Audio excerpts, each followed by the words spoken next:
അപ്പൊ എന്താണ് സുവിശേഷം എന്ന് പറഞ്ഞാൽ അത് ദാവീദിന്റെ സന്തതിയായി ജനിച്ച് മരിച്ചടക്കപ്പെട്ട് ഉയർത്തെഴുന്നേറ്റ കർത്താവാകുന്ന യേശു ക്രിസ്തുവാകുന്നു സുവിശേഷം. അപ്പോ യേശു ക്രിസ്തു എങ്ങനെ സുവിശേഷമാകുന്നു എന്ന് പറഞ്ഞാൽ നമുക്കറിയാം, സകല മാനവജാതികൾക്കും രക്ഷപ്പെടുവാൻ അല്ലെങ്കിൽ സകല മനുഷ്യന്റെ ജീവിതത്തിലും രക്ഷ പ്രാപിപ്പാൻ ദൈവം ഭൂമിയിൽ ഒരുക്കി വെച്ച, അല്ലെങ്കിൽ ദൈവം തന്നെ വേഷത്തിൽ മനുഷ്യനായി ഈ ഭൂമിയിലേക്ക് ഇറങ്ങി വന്ന് മാനവജാതികളെ മുഴുവനും രക്ഷിക്കുവാൻ ദൈവം ഒരുക്കിയ ഒരു രക്ഷയുടെ പദ്ധതിയാണ് കർത്താവായ യേശു ക്രിസ്തു എന്ന് പറയുന്നത്. ഇന്ന് പകൽ ഞങ്ങളെ ഈ സന്ധ്യയെങ്കിൽ ഞങ്ങളെ കേൾക്കുന്ന പ്രിയപ്പെട്ടവരോട് ഞങ്ങൾ പറയാം, ഇതൊരു സദ്വർത്തമാനമാണ്, ഇത് ഒരു നല്ല വർത്തമാനമാണ്. എന്താണ്? യേശു ക്രിസ്തു മാനവജാതികളെ മുഴുവനും രക്ഷിക്കാൻ കഴിയുന്ന ദൈവപുത്രനാണ് എന്നുള്ളത്.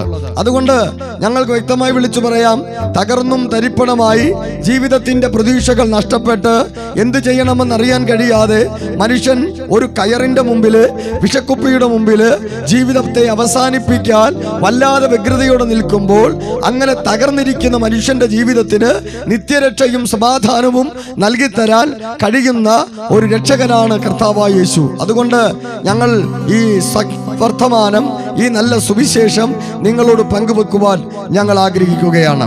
സുവിശേഷം എന്ന് പറഞ്ഞാൽ എന്താണ്? അതൊരു സദ്വർത്തമാനമാണ്, ഇതൊരു നല്ല വർത്തമാനമാണ്.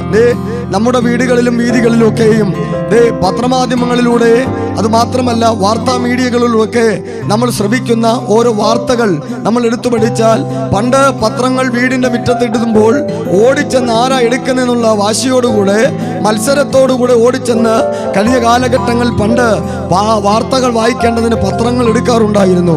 പക്ഷേ ഇന്നത്തെ കാലഘട്ടം എടുത്തു പഠിച്ചാൽ അങ്ങനെ ഒരു ചൂടുള്ള വാർത്ത കേൾക്കാൻ പോലും വായിക്കാൻ പോലും എന്താണ് ഇനി വരുന്ന വാർത്തയെന്ന് വല്ലാതെ ഭീതിയോടെ നോക്കുന്ന ഒരു ജനസമൂഹത്തെ നമുക്ക് കാണാൻ കഴിയും.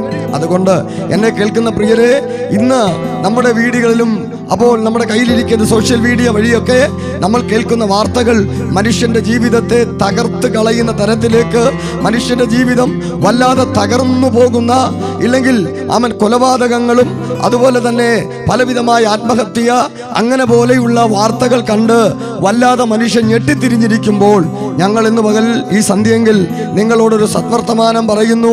മനുഷ്യനെ രക്ഷിപ്പാൻ കഴിയുന്ന, മനുഷ്യന്റെ ജീവിതത്തിന് മാറ്റം വരുത്താൻ കഴിയുന്ന ഒരു രക്ഷകനായ കർത്താവുണ്ട്. ആ യേശുവിനെ ഈ കൊല്ലാറയിലുള്ള പ്രിയപ്പെട്ടവരോട് പരിചയപ്പെടുത്താൻ ഞങ്ങൾ ആഗ്രഹിക്കുകയാണ്.